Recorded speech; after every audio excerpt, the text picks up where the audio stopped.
What is the most nostalgic moment in Five Nights at Freddy's as a game series?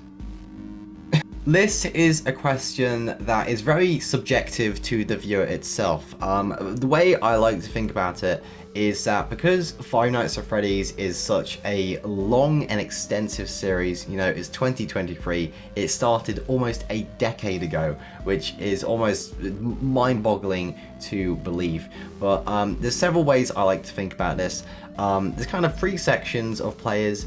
And you can count this for any game, whether it be Fallout or Destiny, but there'll be different generations of players that by their own subject perception of the game itself will have different versions of what they consider to be nostalgic. For people like me who actually discovered the game when it first started in 2014, we were met by the original trilogy, I like to say, of Five Nights at Freddy's 1, 2, and 3, with creators like Markiplier and Jacksepticeye, with creators like Markiplier and Jacksepticeye making all sorts of gameplay videos, and it was sort of that original trilogy, at least for me, that really got home that nostalgia, and I hope you do agree with this. Of course, this is just my opinion. The kind of recreation today is what I think is the most nostalgic scene, at least, or moment in Five Nights at Freddy's as a series.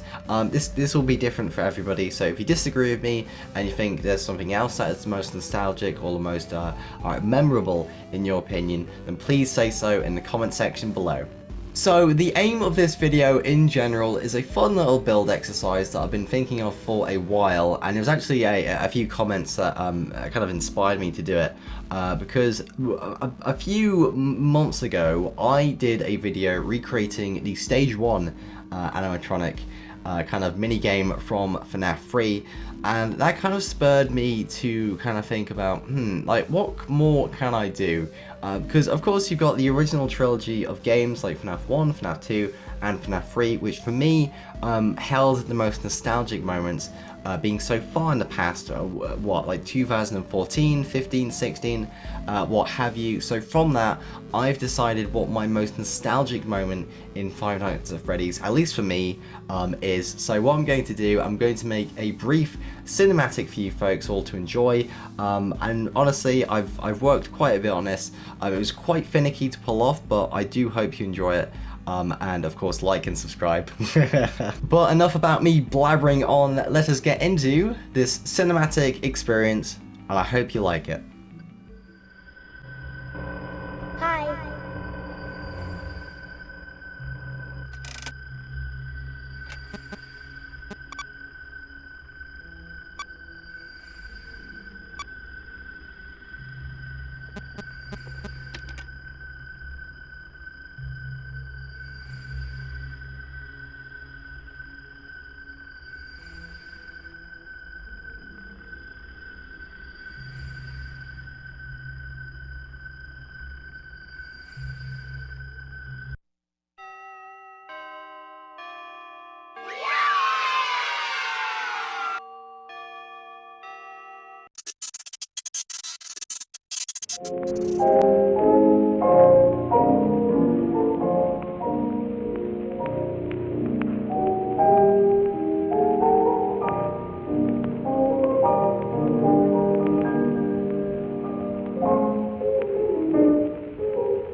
And we are back after that amazing cinematic experience. I do hope you like it. I put a lot of heart and soul into making that specific scene. So of course, if you do like what I do, please like this video and subscribe for more Minecraft content. Whew. Now, what can I say about the scene other than this is just, it's somewhat indescribable to kind of, well, describe. But the FNAF 3 good ending, at least for me, it was such a pivotal point in the Five Nights at Freddy's series as a whole, because this was the original trilogy. Of course, you have Five Nights at Freddy's 1, where there's a horror element, but there's not much story. You go into the second game, where it starts to build upon this kind of storyline about the purple guy, and who is this mysterious person who's making children disappear, without going too much into the nitty gritty. But it was Five Nights at Freddy's 3 that we finally got that bombshell of who the purple guy was as William Afton, and of course we had the task, or the optional task, of setting the children's spirits free. Now at the time there was loads of other questions that were kind of being asked at the time, and I think a quote by Markiplier sums it up best, because he said, and it was during a gameplay video, he said that if it ended there, he would be happy. And I think I have to agree with him at some point.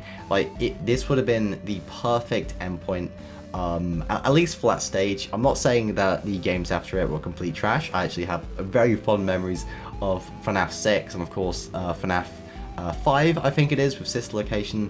But FNAF 3 in general was that point where Scott Cawthon, God, I hope I'm pronouncing his name right, where Scott Cawthon, he had a choice to leave it there, leave some questions unanswered, which is, he could have done that. He could have just left the game as it was for Five Nights at Freddy's 3. This is the character Springtrap, this is who he is, and the souls have been set free. He could have done that, but however, he built on the story. He kind of built the story as he went along, and it is evolved from that point into what we see today with Security Breach and of course the upcoming Ruin DLC. So without going too much on a tangent, that's kind of my my reasoning behind what I think is the most nostalgic experience, because it's just this scene in general of the empty heads, in comparison to the bad ending where they have the lights are on behind their eyes, but in this case this kind of signifies that key moment in FNAF where the souls of the children have been set free. And of course there's a very somber music that's playing that I recreated using the end song from Squimpus McGrimpus's FNAF VHS. As a bit of a tie-in over there, because the actual good ending music was copyrighted and I didn't want to get struck down by the YouTube gods, so that just works just as well in my opinion. But it's just the aesthetic of these kids who have gone through so much have been finally laid to rest. Their souls have left the animatronics, and all you see are these empty heads where they once kind of manifested themselves. And it's a very kind of bittersweet ending, but I think it was the ending that Five Nights at Freddy's deserved and could actually build upon, or leave it there as the kind of final moment in the game series. But enough meta talk, I think. Sorry folks. So that being said, I'm going to show you how I made this scene in general. It's quite a few steps in terms of kind of making the heads, kind of placing them where they are, as well as the other technical points, all of which I'm going to be bringing through to you. But one more thing folks, I just want to say, if you do like what I do, please like this video and subscribe. I do loads of things, from Minecraft tutorials to city episodes to general Minecraft content, so please, if you do like what I do, like and subscribe.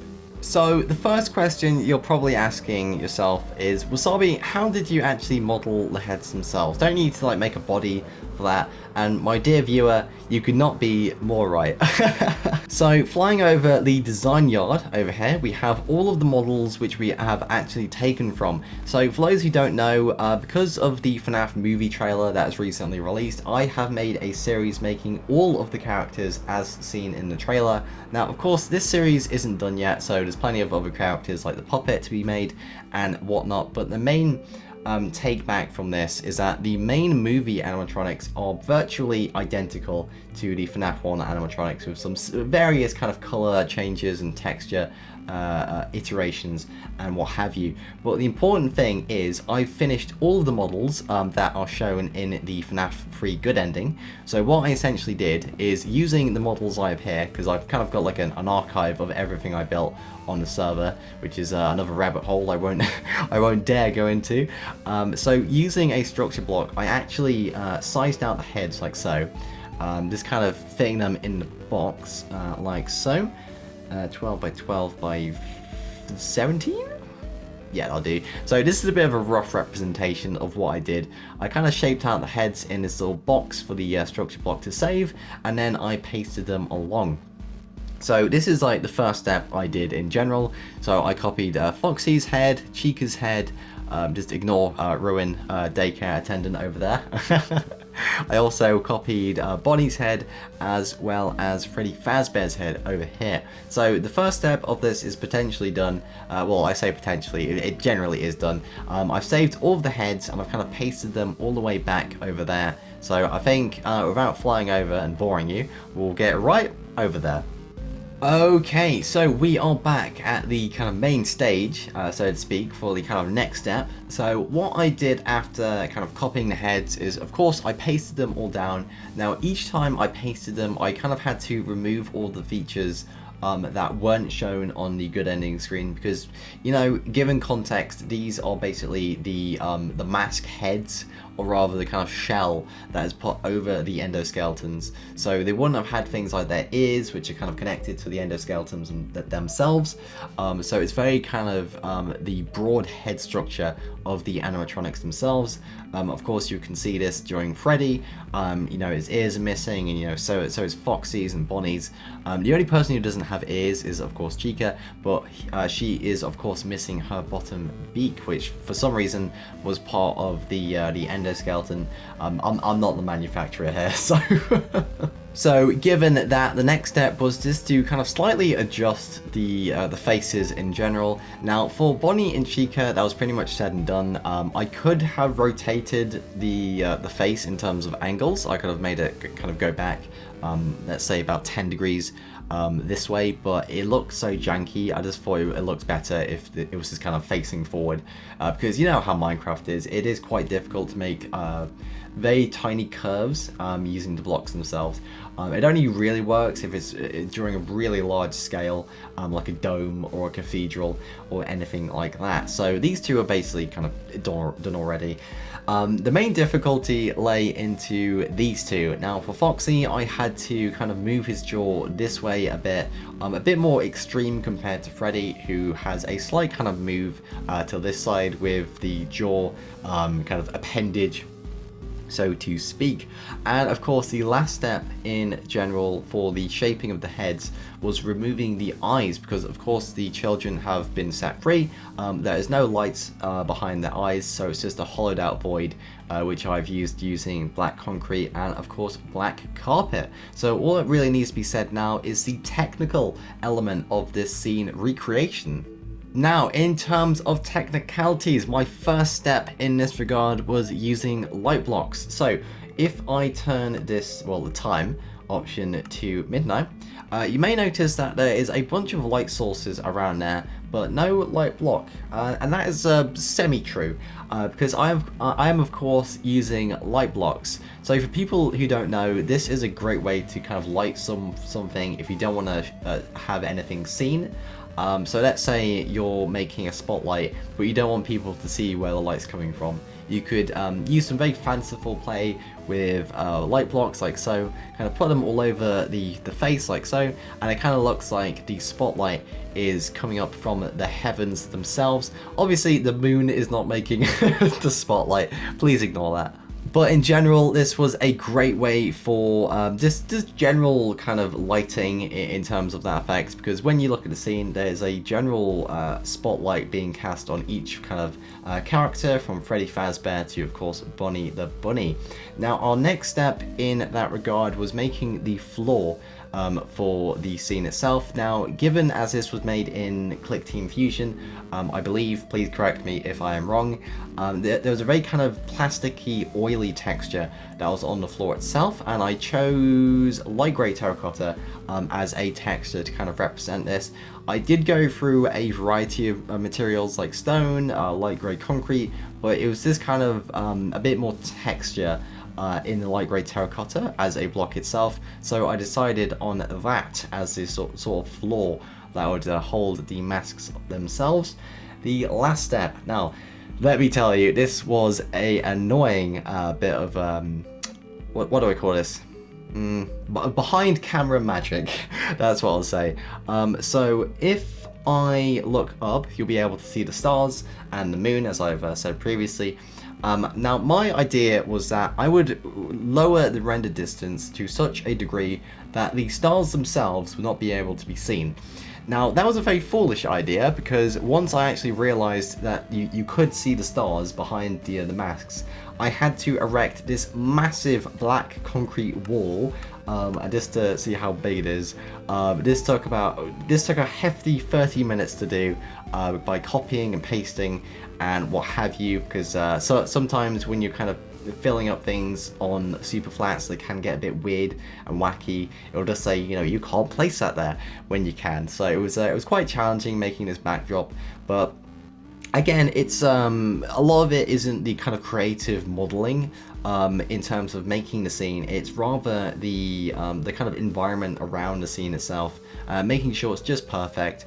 And in general, I think we did do that. Now, of course, after recording this, I was able to go into Share Factory and edit some lovely filters for you folks. Which reminds me, I will be recreating this scene with a VHS filter, not the one that you usually see on this channel. I'm going to see if I can do something in After Effects and make something really nice for you folks in the famed Five Nights at Freddy's VHS style. So I do hope you enjoy that later, but again, that's something for the future, and we are in the present, which is what we are going to be leaving on. So yeah, that has been our video recreating the nostalgic, well, at least by my opinion, the most nostalgic moment in Five Nights at Freddy's. Of course, if you do disagree, please say so in the comment section below.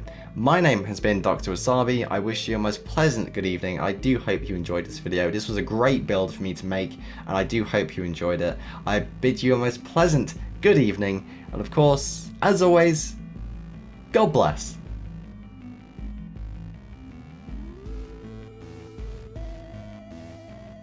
And now, folks, it is time to say good night. We sincerely appreciate your viewing and hope we've succeeded in providing you with an enjoyable evening of entertainment. Stay happy and come back again soon. Good night.